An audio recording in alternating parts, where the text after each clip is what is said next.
ಸರೋಜಾ ಅಂತ ನನ್ನ ಹೆಸರು. ನನಗೆ ಫೈಬ್ರಾಯ್ಡ್ಸ್ ಇದೆ, ಸಣ್ಣ ಸಣ್ಣದು ಗುಳ್ಳೆಗಳಾಗ್ಬಿಟ್ಟಿದೆ ಹೊಟ್ಟೆ ಒಳಗೆ. ಅದು ಇವಾಗ ಸರ್ಜರಿ ಮಾಡಬೇಕು ಅಂತ ಹೇಳ್ತಾ ಇದ್ದಾರೆ. ನೋವು, ತುಂಬಾ ನೋವು.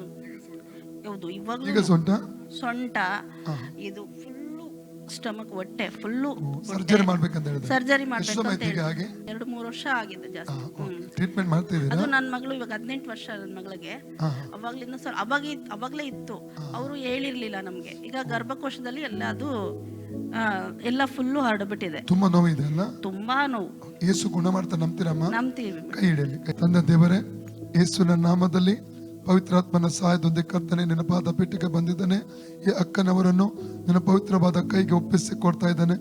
ಹೀಗೆ ಇವನು ಮುಟ್ಟಬೇಕಾ ಕರ್ತನೆ ಕೇಳ್ಕೊಳ್ತಾನೆ. ಆ ಗರ್ಭಕೋಶದಲ್ಲಿರುವಂತ ಆ ಫೈಬ್ರಾಯ್ಡ್ಗಳು ಅದು ಕರ್ರಗೆ ಹೋಗಲಿ, ಆ ಗಡ್ಡೆಗಳು ಕರ್ರಗೆ ಹೋಗಲಿ ಯೇಸುವಿನ ನಾಮದಲ್ಲಿ. ಮಾರ್ಕ 11:23 ಹೇಳಿದೆ, ನಂಬಿಕೆಯಿಂದ ಬೆಟ್ಟಕ್ಕೆ ಕಿತ್ತುಕೊಂಡು ಹೋಗಿ ಸಮುದ್ರಕ್ಕೆ ಬೀಳಂದ್ರೆ ಅದು ನಡೆಯುತ್ತದೆ ಅಂತ.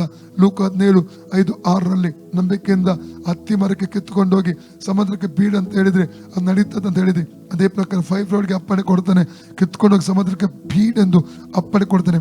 ಅದೇ ರೀತಿಲಿ ಅದರ ಹಿಂದೆ ನಿಂತು ಇವರ ಹೊಟ್ಟೆಯಲ್ಲಿ ಸೊಂಟದ ನೋವನ್ನುಂಟು ಮಾಡುವ ಆ ರೋಗಾತ್ಮ ಶಕ್ತಿ ಈಗಲೇ ಬಿಟ್ಟು ಹೋಗಲಿ. ಅದು ಬುಡ ಸಮೇತ ಹೋಗ್ಬೇಕು, ಅದು ತಿರುಗಿ ಬರಕೊಡೋದು out in the name of Jesus. ರೋಗಾತ್ಮವೇ ಹೊರಗೆ ಬಾ, ಹೊಟ್ಟೆ ಫ್ರೀ ಆಗಲಿ, ಹೊಟ್ಟೆ ಫ್ರೀ ಆಗಲಿ, ಹೊಟ್ಟೆ ಫ್ರೀ ಆಗಲಿ ಯೇಸುವಿನ ನಾಮದಲ್ಲಿ. ರೋಗಾತ್ಮ ಹೊರಗೆ ಬಾ, out out in the name of Jesus. ಯೇಸುವಿನ ಬಾಸುಂಡೆಗಳ ಮೂಲಕ ಈ ಅಕ್ಕನವರ ಗುಣವಾಯ್ತು. ಯೇಸುವಿನ ಬಾಸುಂಡೆಗಳ ಮೂಲಕ ಈ ಅಕ್ಕನವರ ಗುಣವಾಯ್ತು. ಯೇಸುವಿನ ಬಾಸುಂಡೆಗಳ ಮೂಲಕ ಈ ಅಕ್ಕನವರ ಗುಣವಾಯ್ತು. ಯೇಸುವಿನ ಬಾಸುಂಡೆಗಳ ಮೂಲಕ ಈ ಅಕ್ಕನವರ ಗುಣವಾಯ್ತು. ಯೇಸುವಿನ ಬಾಸುಂಡೆಗಳ ಮೂಲಕ ಈ ಅಕ್ಕನವರ ಗುಣವಾಯ್ತು. ಯೇಸುವಿನ ಬಾಸುಂಡೆಗಳ ಮೂಲಕ ಈ ಅಕ್ಕನವರ ಗುಣವಾಯ್ತು. Free in the name of Jesus. Come out right now. Spirit of back pain, spirit of stomach pain, come out right now. ಆ ಫೈಬ್ರಾಯ್ಡ್ಗಳು ಕರ್ರಗೆ ಹೋಗಲಿ, ಆ ಫೈಬ್ರಾಯ್ಡ್ ಕರ್ರಗೆ ಹೋಗಲಿ ಯೇಸು ನಾಮದಲ್ಲಿ. ಈಗ ನೋಡಿ ಅಮ್ಮ,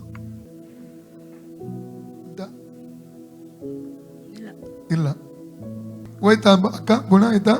ಹೋಯ್ತು. ಯೇಸುವೆ ನನ್ನನ್ನು ಸೌಖ್ಯಪಡಿಸಿದ್ದಕ್ಕಾಗಿ ಸ್ತೋತ್ರ.